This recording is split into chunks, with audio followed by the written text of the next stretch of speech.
Apa kabar semuanya? Semoga semua dalam keadaan sehat dan pastinya masih tetap bersemangat dalam belajar. Pada kesempatan hari ini kita akan membahas tentang yang namanya sifat koligatif larutan. Ya, kalau kemarin kita sudah bahas tentang sifat koligatif larutan non-elektrolit, ya, pada kesempatan ini kita akan membahas sifat koligatif larutan elektrolit. Apa bedanya dengan larutan non-elektrolit? Ya, kalau kita masih mengingat materi waktu di kelas 10, ya, yang namanya larutan non-elektrolit adalah larutan yang tidak dapat mengantarkan arus listrik. Nah, kenapa demikian? Ya, kenapa demikian? Karena senyawa non-elektrolit jika dilarutkan dalam air, ya, dilarutkan,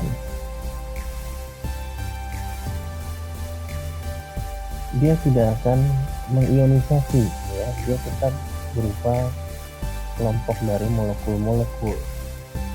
Ini adalah dalam bentuk molekul. Nah, dengan larutan elektrolit sudah pastinya adalah kalau yang namanya elektrolit, ya, pastinya bisa menghantarkan arus listrik. Kenapa demikian? Ya, inilah bedanya. Jadi kalau misalnya kita punya zat elektrolit, ya, sederhananya misalnya NaCl. Ya, ketika NaCl kita masukkan ke dalam air atau kita larutkan, nah yang terjadi dia akan mengionisasi, ya, menjadi ion positif dan menjadi ion negatif. Nah, ion-ion inilah, ya, ion-ion inilah yang nantinya akan menghantarkan arus listrik. Nah, jadi kalau molekul-molekul ini kenapa tidak bisa menghantarkan arus listrik? Karena dia, ya, tidak bermuatan, ya, tidak bermuatan. Molekul adalah netral. Ya, beda dengan ion, ya. Ion itu ada yang muatannya positif, ada yang muatannya negatif, sehingga dapat menghantarkan arus listrik, ya. Ini kalau mengingat materi waktu di kelas 10. Jadi itulah bedanya, ya, itulah bedanya antara larutan elektrolit, larutan non-elektrolit dengan larutan elektrolit, ya. Yang satu tidak bisa menghantarkan arus listrik, yang satu dapat menghantarkan arus listrik. Nah, ketika dia bisa menghantarkan arus listrik atau terjadi ionisasi, maka akan terbentuklah yang namanya derajat ionisasi. Ya, ada yang namanya derajat ionisasi atau lambangnya alfa.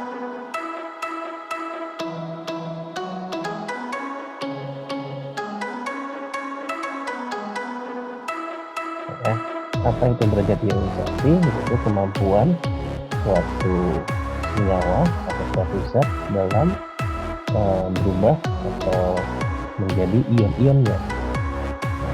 Nah, kemampuan zat itu kadang beda-beda tergantung dari sifat senyawanya. Nah, umumnya yang namanya derajat ionisasi ini, ya, range nilainya adalah berkisar dari 0 sampai 1. Kalau dikatakan 1 berarti dia namanya terionisasi. Ya, artinya semua zatnya itu, ya, semua zatnya berubah menjadi ion di dalam air. Nah, sudah jelas kalau ini namanya tidak terion atau dalam bentuk tetap molekul, sudah pasti ini nilainya adalah alfanya sama dengan 5. Oke. Nah, sekarang kita masuk ke rumusnya. Nah, Kalau kita masih ingat yang kemarin, ya rumus yang kemarin untuk larutan non elektrolit, ya kemarin kan ada 4 komponen ya, mulai dari penurunan tekanan uap atau delta T, ya rumusnya adalah X satu mol dari terlarut, terlarut dikali sama P0, lalu ada ya atau penurunan titik beku, ya rumusnya adalah N dikali KF. Lalu ada lagi yang namanya delta TB atau kenaikan titik didih, rumusnya adalah M dikali KB. Lalu satu lagi adalah tekanan osmotik, ya atau P lambangnya, rumusnya adalah molaritas atau M besar dikali R dikali T. Nah, ini adalah untuk rumus sifat koligatif larutan non elektrolit. Nah, bagaimana dengan larutan elektrolit? Ya, bedanya dengan larutan elektrolit adalah semuanya, tidak semua sih, ya, beberapa yang berubah ya, yaitu dengan menambahkan faktor Van Hoff di rumusnya. Ya, jadi kalau saya tuliskan seperti ini untuk yang elektrolit. Ya, untuk tekanan uap atau penurunan tekanan uap, rumusnya tidak berubah, tetap sama, yaitu fraksi mol dari zat terlarut dikali P0. Tapi untuk penurunan tekanan, untuk penurunan titik beku, ya ini rumusnya ada penambahan sedikit, untuk M dikali K F dikali I. Untuk delta TB pun juga begitu, kenaikan titik didih yaitu M dikali KB dikali I. Untuk tekanan osmotik pun juga sama, ya M dikali R dikali T, lalu dikalikan faktor Van Hoff-nya I. Nah, apa sih itu faktor Van Hoff? Ya, atau I itu bisa kita hitung dengan rumus 1 ditambah N dikurang 1 dikali alfa. Ya, bisa dilihat di buku LKS-nya halaman 9. Untuk larutan elektrolit, faktor Van Hoff itu adalah bunyinya seperti itu. Jadi I sama dengan 1 ditambah N kurang 1 dikali alfa. Ya, dengan alfa yaitu yang tadi derajat ionisasi. Alfa derajat ionisasi ini pasti selalu dikasih tadi dalam soal.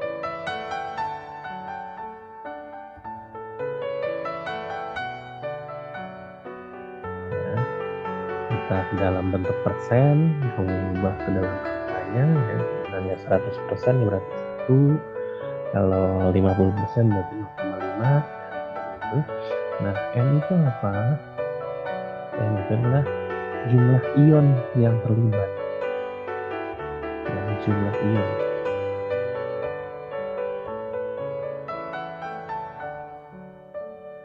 Ya, dalam larutan elektrolit sudah pasti jumlah ionnya. Nah, bagaimana menentukan jumlah ionnya? Ya, kita bisa lihat slide baru ini. Menentukan jumlah ion ini kita harus tahu reaksi ionisasinya. Ya, kita harus buat reaksi ionisasi. Contohnya misalnya yang sederhana nih, NaCl, ya, dia akan terionisasi menjadi Na plus ditambah Cl-. Dengan demikian, maka jumlah N-nya itu adalah 2 karena melibatkan 1 Na plus dan 1 Cl-. Contoh lainnya misalnya H2SO4, ya. Nah, H2SO4 di sini dia akan terionisasi menjadi H plus ditambah SO4 2-. Karena di sini hanya 2, maka H plusnya kan harus 2, jadi reaksinya setara ya, realisasinya setara. Maka ini akan menjadi M-nya adalah jumlahnya 3. Nah, jumlahnya 3. Contohnya lagi misalnya adalah AL OH 3 kali. Nah, ini akan terrealisasi menjadi AL 3 plus ditambah OH min. Nah, karena OH minnya di sini indeksnya adalah 3, maka supaya setara OH-nya di sini juga OH minnya harus 3. Dengan demikian M-nya sama dengan 4. Ya. Nah, kesemuanya ini nanti tinggal lihat di soalnya. Alfa yang dikasih tahu itu berapa? Ya, kalau misalnya dari ketiga soal ini misalnya dikasih tahu alfanya adalah 0,5 ya. Kalau dikasih tahu alfanya 0,5, maka untuk menghitung faktor Van Hoff untuk ALOH 3 kali adalah masukin rumusnya I sama dengan 1 ditambah N dikurang 1 dikali alfa. I sama dengan 1 ditambah N nya adalah 4 ya, dari sini N nya 4 dikurang 1 dikali alfa nya 0,5. Jadi I sama dengan 4 dikurang 1 3 dikali 0,5 adalah 1,5 ditambah 1, jadi I nya adalah 2,5. Nah, inilah yang nanti dimasukkan ke dalam rumus ya. Nah, yang ditanya dari delta TF jadi masukin rumusnya. M nya berapa yang ditanya, KF nya berapa, masukin I nya ya, dari sini nilainya 2,5. Nah, atau misalnya ditanya delta TB atau kenaikan titik didihnya ya, sama rumusnya adalah M dikali KB dikali I ya, dengan memasukkan nilai I nya adalah sebesar 2,5. Nah, seperti itu. Sama halnya berlaku juga kalau yang ditanya adalah tekanan osmotik ya. Nah, untuk contoh soalnya bisa dilihat di contoh soal di LKS kalian halaman 10 ya, di situ sudah jelas ya. Untuk delta TF, delta TB dan P ya, itu berbeda. Untuk delta TF, delta TB dan P ya, untuk perhitungannya kalau elektrolit dan non elektrolit berbeda ya. Jadi kalau untuk elektrolit rumusnya biasa, tapi kalau non elektrolit rumusnya biasa, kalau elektrolit itu rumusnya adalah tambahkan dengan faktor Van Hoff atau I ya. Tapi untuk penurunan tekanan uap atau delta P nya ya, untuk elektrolit